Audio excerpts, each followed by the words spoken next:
time has come to tally loss. Last step had thrust me back where the sun was speechless. Before my eyes there suddenly appeared one who seemed faint because of the long silence.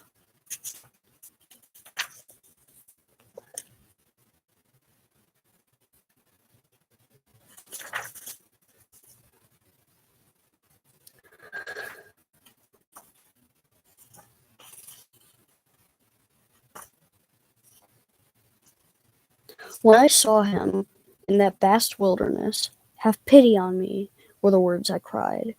"Whatever you may be, a shade, a man." He answered me, "Not man. I was once man. Both of my parents came from Lombardy, and both claimed Mantua as native city, and I was born, though late, sub Julio, and lived in Rome under the good Augustus, the season of the false and lying gods. I was a poet, and sang the righteous son of Anchius.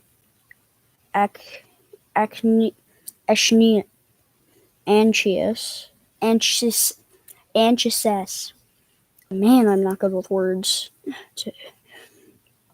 The son of Anchises, who had come from Troy when flames had destroyed the pride of the Ilium. Words. Why not climb up the mountain of delight, the origin and cause of every joy? And are you then that Virgil, you the fountain that freely pours so rich a stream of speech?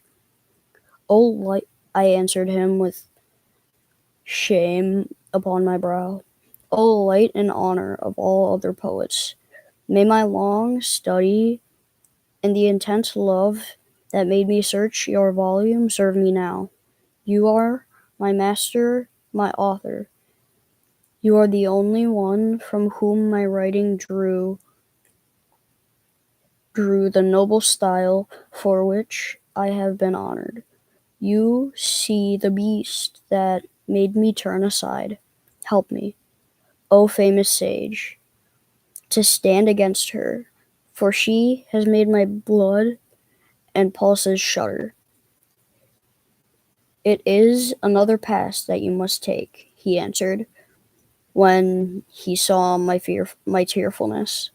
If you would leave this savage wilderness, the beast that is the cause of your outrage allows no man to pass along her track, but blocks him even to the point of death.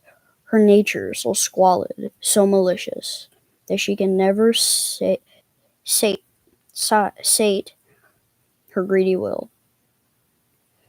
And when she is fed, she is hungrier than ever. She mates with many living souls, and shall yet mate with many more, until the greyhound arrives, inflicting more pain, inflicting death. Words. Until the greyhound arrives, inflicting painful death on her. That hound will never feed on land or pewter, but find its fare in wisdom, love, and virtue. His place of all birth shall be given to Phelps.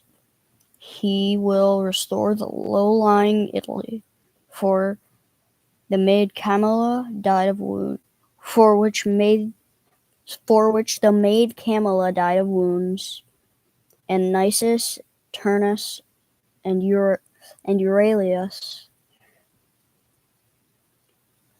and he will hunt that beast through every city until he thrusts her back again to hell, from which she was first sent above by envy.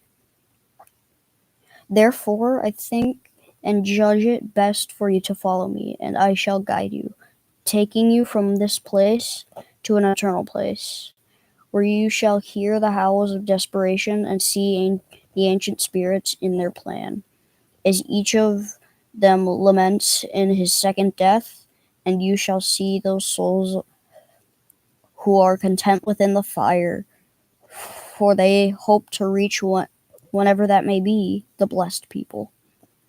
If you would then ascend as high as these, I'll leave you in her care when I depart, because that emperor who reigns above, since I have been rebellious to his law, will not allow me entry to his city. He governs everywhere, but rules from there. There is his city, his high capital. Oh, happy those he chooses to be there. And I replied, O poet, by that God whom you had never come to know, I beg you, that I may flee this evil worse, that I may flee this evil and worse evils, to lead me to the place of which you spoke, and I may see the gateway of Saint Peter and whom you those whom you describe as sorrowful.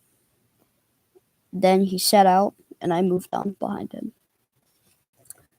That was Canto 1 of The Divine Comedy by Dante Alighieri.